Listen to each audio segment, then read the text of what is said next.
हाणे असुल त ॾिसंदासीं त लाहूत जो सफ़र छा आहे। असुल त इन ते असांखे सम्झणो पवंदो। इन खे सम्झण लाइ असां वटि हिकिड़ो ई रस्तो सिंध में मौजूदु आहे, उहो इंतिहाई अथेंटिक ऐं मुस्तनद आहे। उहो आहे लतीफ़ साईं जो रिसालो। छो त असां सिंधियुनि जे लाइ लतीफ़ साईं जो जेको कलाम आहे उहो सरमाए हयात आहे। उहो तव्हां बि सम्झी सघो था, मां बि सम्झी सघां थो। ज़ाहिर आहे ॿियुनि ॿोलियुनि वारा अञा हुनखे उन लेवल ते न सम्झी सघिया आहिनि, उन्हनि वटि उनजी अहमियत न हुजे त उहा पंहिंजी जाइ ते अलॻि ॻाल्हि आहे, पर जेके असीं सम्झूं था उन्हनि जे लाइ तमामु वॾी अहमियत आहे। लतीफ़ साईं जे रिसाले खे जॾहिं तव्हां पढ़ंदो त उते ईंदो सुर राम कली। सुर राम कलीअ में हिन लाहूत जो वॾो कसरत सां ज़िक्र। हाणे उहो जेको ज़िक्र सुर में असांखे मिले थो, उहे आहिनि असांजा जोगी, असांजा सामी ऐं तसव्वुफ़ सां वाबस्ता हिंदू दरवेश। जेको लतीफ़ साईं जो मौज़ू आहे उहो राम कलीअ में आहे त सिंध में दरवेश, जेके दरवेश आहिनि जिन जे अक़ीदे जे तहत।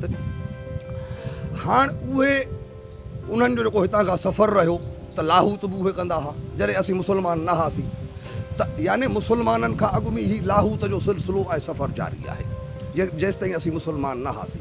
इन मक़ाम ते लाहूत नालो कॾहिं पियो इन जी शायदि कंहिंखे बि का ख़बर कान्हे का, ऐं सदियुनि खां ॿुधंदा था अचूं त इन जाइ जो नालो लाहूत आहे।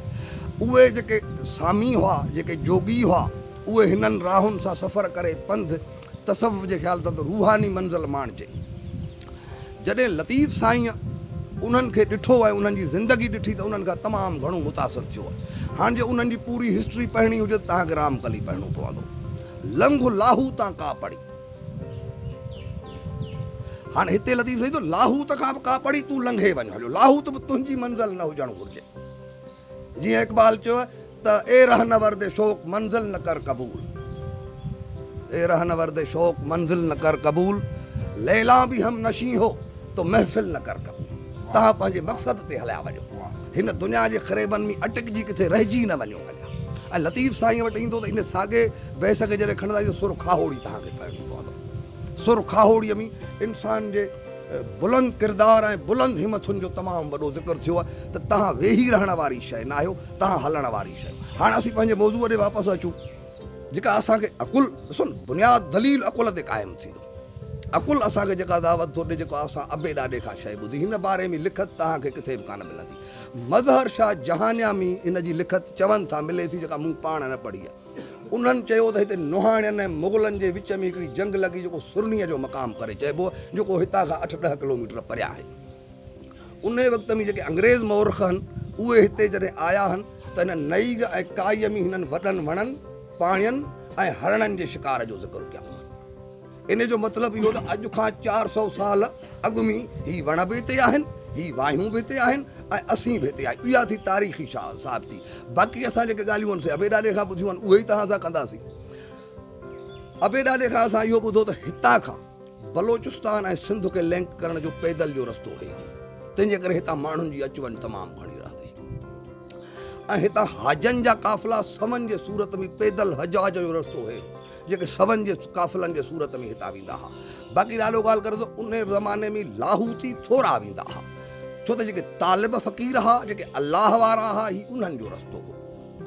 हाणे इहे टे थियूं हक़ीक़तूं हिन मक़ाम जूं।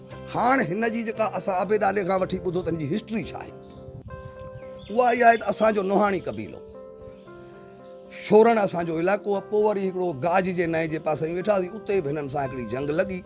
उतां खां बि लॾो खणी हुननि खे हिननि भॼायो, जेको उन वक़्त जो दस्तूर हो। जेको ॾाढो हो उहो कब्ज़ो करे वञे, हीणे खे टबड़ खणणा पवंदा हुआ। पोइ उतां खां जॾहिं हिते अचे वेठा त उहो जेको मथां बाग़ आहे उन मक़ाम ते अची वेठा। उन्हनि सां हिकिड़ो फ़क़ीर दरवेश गॾु, जंहिंजो नालो या त उन वक़्त में गबर थो अचे या त महमूद फ़क़ीर थो अचे, छो त इहा 700 साल पुराणी ॻाल्हि आहे। पोइ जॾहिं हिते अचे वेठा त हीअ वाही वही पई, जेका नदी आहे, पाणी आहे, चश्मो आहे, इहो हलियो पियो थिए। बाक़ी हीअ सावल, ही बाग, हे शयूं हिते कोन आहियूं। इन खां अॻु में हिते चवनि था त सासोली बिरोहनि जो हिकिड़ो क़बीलो हिते आबाद हुयो, पर उन्हनि जी बि हितां सां केतिरी वाबस्तगी, छो त तड़ करण लाइ बि धोरे तड़ ते मंछुर वेंदा त हे पाणी असांजा ॿार ख़राबु थो करे, यानी अमीर लेवल जा माण्हू आहे शायदि, उनजे इन ॻाल्हियुनि मां लॻे थो। जॾहिं हिते हीअ अचे तरसियो त ॿिए ॾींहुं हाणे हिनखे ख़्वाबु आयो ऐं हिननि हिन खे चयो तूं 3 ॾियारा तरसे 4 ॾियारा तरसे हफ़्तो तरसे 15 ॾींहं तरसे हाणे जेॾांहुं जो आहीं तॾहिं हलियो वञण लाइ ही तयारु न हीअ वाही ॾिठाई हिन खे ख़्वाब में हिकिड़ी राति आई इहा असां अबनि ॾाॾनि खां ॻाल्हि ॿुधी आहे इन्हनि खे तव्हां तारीख़ी तौर ते जस्टिफाई नथा करे सघो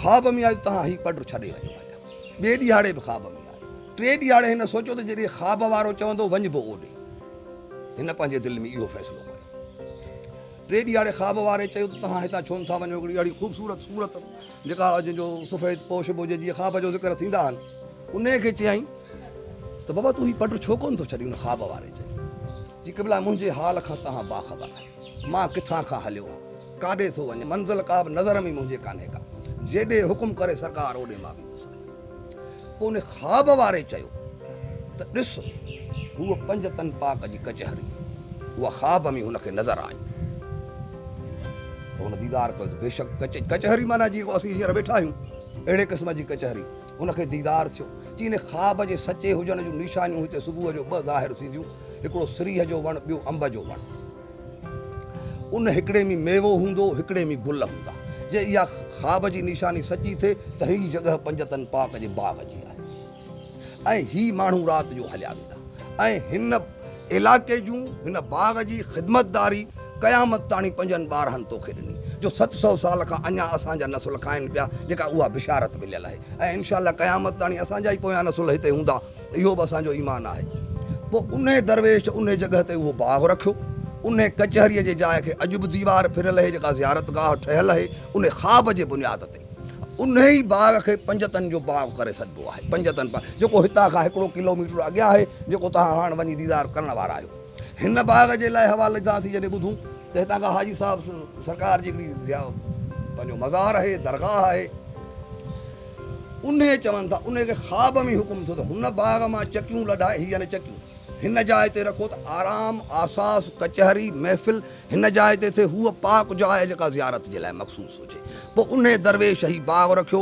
जेको अॼु ताणी 5 तन पाक जे नाले सां बि मशहूरु आहे ऐं लोकल पैमाने ते तव्हां ईंदो त हाजी साहिब जो बाग़ छो त हीअ रखियल रियाज़त उन जी थियल आहे उन खां पोइ हिननि बाग़नि सां जेका असांजे फ़क़ीर जेके हिते रहिया आहिनि उन्हनि जे सखावतुनि जा बि वॾा वॾा दास्तान वाबस्ता आहिनि इहा मुख़्तसिर हिन इलाइक़े जी तारीख़ आहे